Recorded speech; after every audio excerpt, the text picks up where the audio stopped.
Hi, Dan Stein, president of FAIR, giving you an update on what's happening here on Capitol Hill and in Washington and the Biden administration. You don't want to miss these updates. That's why you want to hit that subscribe button to get all of FAIR's critical updates during this amazingly difficult time. I don't want to tell you, a lot's been happening in the Biden administration, almost too much to count. Here to talk about it, RJ Hauman, and a little bit more about what we can do about it. RJ, welcome. Thanks for having me on, Dan. Yeah, so listen, the EOs that the president has signed, executive orders, executive actions, these things really do represent a radical departure from what the law says. In a sense, he's kind of rewriting immigration law in his own image, enforcing little bits and pieces of it, but otherwise just letting people kind of come into the country, right? Yeah, no, he's going hot right out the gate, Dan. I think we covered this on one of these last week, where on day one, Joe Biden did a 100-day deportation moratorium, revamped how ICE would actually enforce the law. And as we've seen in media reports over the weekend, they're not enforcing the law anymore. He's essentially abolishing ICE through a less flashy method. Okay, they're not passing legislation on Capitol Hill, getting rid of a law enforcement agency or the laws that they enforce. They're simply preventing these boots on the ground from being able to do anything. I mean, they're stopping a operation to round up sex offenders. They're stopping planes from deporting loads of people, including criminals, around the world. I mean, so last week, what they did is they laid out, actually, it's almost like an agenda, okay? These weren't actually administrative policy directives or actual executive orders that trigger things, but they did three, reviews, they said, and it kind of indicated to us what they're going to be doing in the future. First, they want to increase the welfare state and eliminate public charge, okay? What Donald Trump did via public charge is he barred the admission of immigrants who were likely to become, again, the term public charge, which means dependent on government welfare. So we're at a time with a raging pandemic, and you have a lot of Americans who are actually relying on the social safety net. We're going to allow in more legal immigrants who are going to be a drain on public resources. He also did a family reunification task force, even though we've already verified that virtually all of the children who were separated from accompanying adults during the 2019 border surge have been reunited with their parents of legal guardians. So again, they actually want to trigger probably even more people to come up, more unaccompanied minors, because they know the Biden administration is waiting there to address them. They also want to increase the amount of asylum seekers come here. Remain in Mexico is out the window. If you come here and make a frivolous asylum claim, simply because you want to take American jobs and you think conditions are better than in places like Central America, we'll release you into the interior of the country, where you will then likely disappear because you will not show up for your immigration court proceedings. And then lastly, they're supposedly addressing the root causes of migration coming up from Central America. But we have a lot of root causes of problems in the United States of America. So it would behoove the Biden administration to actually do that stuff, or their party's going to be punished at the polls in 2022. And lastly, on the executive order front, what happened last week on Thursday is the Biden administration announced that it's going to be ramping up refugee admissions into the country. They indicated that they're going to revise the annual refugee ceiling, which is the amount of refugees that come into a country in a given year. The president has the authority from Congress to set that. They want to ramp it up from 15,000 that President Trump did in 2021 to 62,500. And then he also pledged to increase the annual refugee ceiling upwards of 125,000 individuals beginning in fiscal year 2022, which is 2022, which is the year he has his first authority to do the entire year. So again, listen, American people are struggling out there right now, but all Biden cares about doing is catering to the radical fringe within his party, the open borders lobby, business interests that want cheap foreign labor, and not looking out for the key stakeholders in American immigration policy, which is American citizens and their families. So why doesn't business care more about chaos on the border? Why would American business want to see this kind of thing? Well, because I mean, they want their reliance on cheap foreign labor to be solidified. And that is essentially what the Biden administration is kind of doing. Listen, I think it's getting highly unlikely, given where a lot of Republicans have already voiced their opposition to a mass amnesty plan of about 11 million people. We know as a fact is right when you legalize all these people, including many farm workers and things like that, they'll leave those farm fields immediately. They'll go on to better jobs that are more higher paying. And all these companies are going to be looking back at the federal government saying, hey, we need more cheap foreign labor. And this is why Democrats as well, and a lot of the business interests that are more united with them on immigration now, given how Trump has swung party orthodoxy at the GOP to more immigration restrictionism, both legal and illegal. They're going to be begging for more cheap foreign labor, and then people like the Biden administration are going to want to give it to them. And that's why they want no enforcement. If you look at what Biden wants to do, all they want to do is more legal immigration, amnesty everybody in exchange for absolutely nothing. Because we're going to be here again down the line. Businesses are going to get their illegal, cheap foreign labor replenished. And then we're going to be at this situation in decades yet again. We did this in 1984. Look where we are now, where we need to amnesty tens of millions of more illegal aliens. Well, except for the fact that the Biden administration seems to want to make it simply not a matter of legality. They're trying to, seems to me, eliminate the idea that there is a limit, that there's a difference between citizen and non-citizen or alien, and effectively by solve the problem by just legalizing people as they run across the border.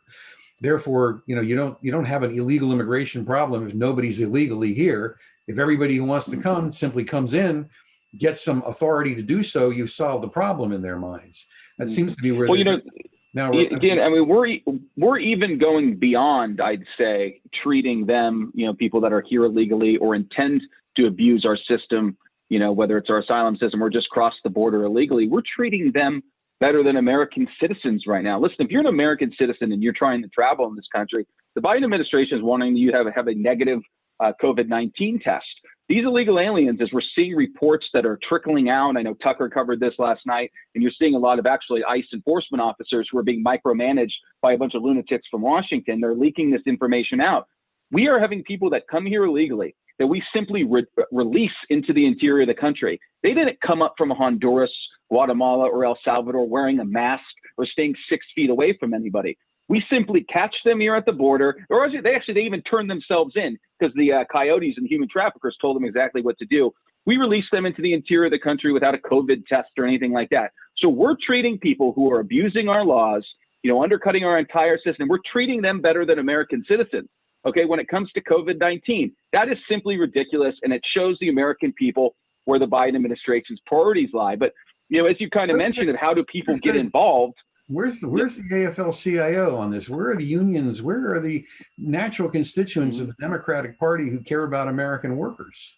Yeah, no, you're seeing that, Dan, outside of even the immigration debate, where you have Richard Trumka out there acknowledging the fact that, on a Keystone XL oil pipeline and everything, a bunch of union jobs were lost. Then it's like, if you're a rank and file member of the union, you're like, well, why do we support this guy? And it's the same thing. We're seeing it. Biden just nominated, for example, Labor Secretary Marty Walsh from Boston. He had one of the most insane sanctuary city policies up in Boston. So he acts like he's a former labor leader, okay, that he's actually looking out for the best interests of working class people, members of unions, when all he's doing is looking out for union leadership, okay? They don't care about having more competition for their rank and file. They just view these people as potential more members that will pay more dues and increase their power and line their pockets. Union people need to wake up. We'll help educate them, but people need to wake up. They do not have your best interests in mind on immigration and many other issues. Well, if you're a Republican and you want to raise political money and you need to raise it from big corporations, what's the mileage in pushing back against any of this? Well, again, we're going to see, I think, something interesting. And this again, is outside the immigration sphere of a lot of these corporations that donated so much money to House Republicans and Senate Republicans as well that they wanted their money back from Hawley, Cruz, and other people. Anybody that did a vote against impeachment or anything like that is not going to get money anymore. Well, I think that's going to wake up a lot of Republicans out there. Many of them, I do believe, will get reelected regardless of whether or not they got a $2,000 check or something from all these corporations. And then maybe corporate political money will stop driving policymaking here in Washington. That finally on the immigration issue, where a group like FAIR, we're so far away from all these corporate interests and these large foundations that all they care about, again, is more people in this country and again, how little they can pay their American workers. So again, I think it's going to wake up a lot of elected officials. Well, hey, I don't really need to cater to these corporate interests on immigration anymore. I need to look out for my constituents and the American people as a whole. Well, what can we do to encourage Americans to push back? Well, I mean, right now, again, we're in the infancy of a lot of this Biden policymaking. Hires are still being made. Biden just announced that he hired Cass Sunstein, who's a brilliant law professor currently at Harvard that worked under the Obama administration. This guy was the architect of Obamacare, and now he's going to be in a role where he's going to be the architect of a lot of immigration regulations. Now, FAIR will be engaged in the regulatory process, which I know is probably very complicating for many of you out there, but we'll have an avenue as a lot of these executive actions start being promulgated through the regulatory process. Again, when he just issues that EO, he's basically giving agencies that handle immigration directions.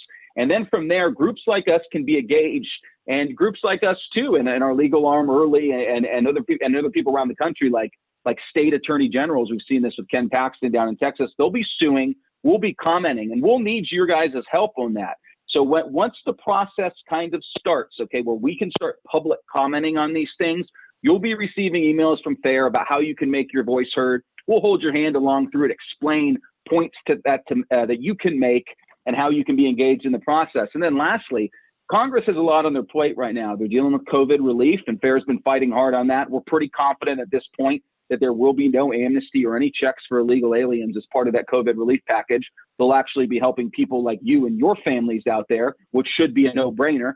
And then you also have the impeachment charade that's about to take over. And then the cherry on top of that is, Biden has a lot of nominees that need to get confirmed. And I just saw today there's going to be 24 judges that are already stepping down that he's going to need to fill. So immigration could sit on the back burner. But again, we're keeping our powder dry, and we're standing ready that there could be a big amnesty fight going on Capitol Hill where we'll need your help on. We'll need you to be contacting your elected officials and say, hey, no amnesty right now. The only immigration things we should be doing is reforming our system as a whole in a way that looks out for us, the American people, and secures our borders so we're not in this situation again down the line. And I think overall, the whole point is, why are you even doing this at all right now? The amnesty is not something that needs to be done. There are so many other problems that need to be addressed in this country, as we all know. Well, it goes more basic than that. The laws need to be enforced in this country. The president doesn't have the right to simply just say, I'm not going to enforce this entire area of the federal law, the Immigration and Nationality Act, or even associated criminal law provisions. It's one thing to exercise discretion on a case-by-case basis, but what he's doing is it's illegal. It's not consistent with his oath of office. Frankly, it's an impeachable offense, in my opinion, because if somebody's going to turn around and let sex offenders walk into the country and not remove them in accordance with law en masse, I mean, that's a basic breach of his fiduciary trust to the American people and the American nation. And folks need to push back on this idea that immigration laws don't matter, or they can't be or shouldn't be enforced. Donald Trump's administration demonstrated something really important. The law can work. That if you use the tools under the law, you can deter illegal immigration, stop asylum fraud, stop the march across our borders, and actually re-empower the American people to decide who gets to come into this country. To see the Biden administration turn around and willfully sabotage working programs that are proven effective is the most shocking thing I've seen really in my lifetime. And I mean, I'm sure that if the national media would provide more opportunities for a robust discussion of what's going on outside of, say, Fox News here and there, I think there would be a lot more public concern about what's happening. What political professor would ever tell you this is good politics to be bringing in all these new people to work here, giving out more work documents when Americans are hurting so badly right now? Yeah, Dan, it's funny you just brought up the media and everything. I totally agree. When you had an administration in here just saying, hey, we're going to enforce the laws on the books after we had 8 years of administration who did the exact opposite. We're reverting away from selective enforcement and things like that. We're actually going to build a barrier on the border that Congress actually passed and gave them the authority to do so. We're actually going to enforce the laws on the books. We're going to deport people who broke our laws. If you're here illegally, you're eligible for being deported. I mean, that's called enforcement. They were actually looking out for the best interest of the American people. The media went crazy over that. They're going too far. They're cruel. Now you have the exact opposite that is happening, and they're brushing over it. It's no big deal. I think what's worse? What's a more flagrant abuse of power? Enforcing the laws that are on the books or completely ignoring them? It's the latter. That's an absolute no-brainer. And, FAIR, we're doing all we can, again, with our connections at federal agency levels and having worked on this issue for decades. We want to shine a light and give the American people like you out there a play-by-play of what this administration is trying to do. I mean, it is being absolutely ridiculous what they're doing. I think this is just something that has taken hold of, I think, the left a little bit in this country. You're seeing it out with the Attorney General Gascon in Los Angeles. where he's reducing sentences left and right. They're not even prosecuting people for violent crimes. This is something that's outside of immigration, even to some extent. It's taking hold in the country, and you're seeing crime rates are spiking in every community around the country. So again, this goes beyond immigration, but a lot of the media out there, and even some Republican elected officials to some extent, are almost giving them a pass. They shouldn't even be in this situation. Okay, people here on Capitol Hill, again, we're urging them every day to do this. Say this is not right, this must stop, or you'll pay. All right. Well, I appreciate you joining me, RJ. We'll keep folks updated on our progress and everything else they're doing in the administration. We've got a long road ahead of us. We certainly need your help, need you to be part of this effort. Please don't give up. There's way too much at stake here to let this stand. I'm Dan Stein, joined by RJ Hauman. He's Director of Government Relations at FAIR. We hope to see you soon. And again, subscribe to our videos to get all of our content. Thanks a lot.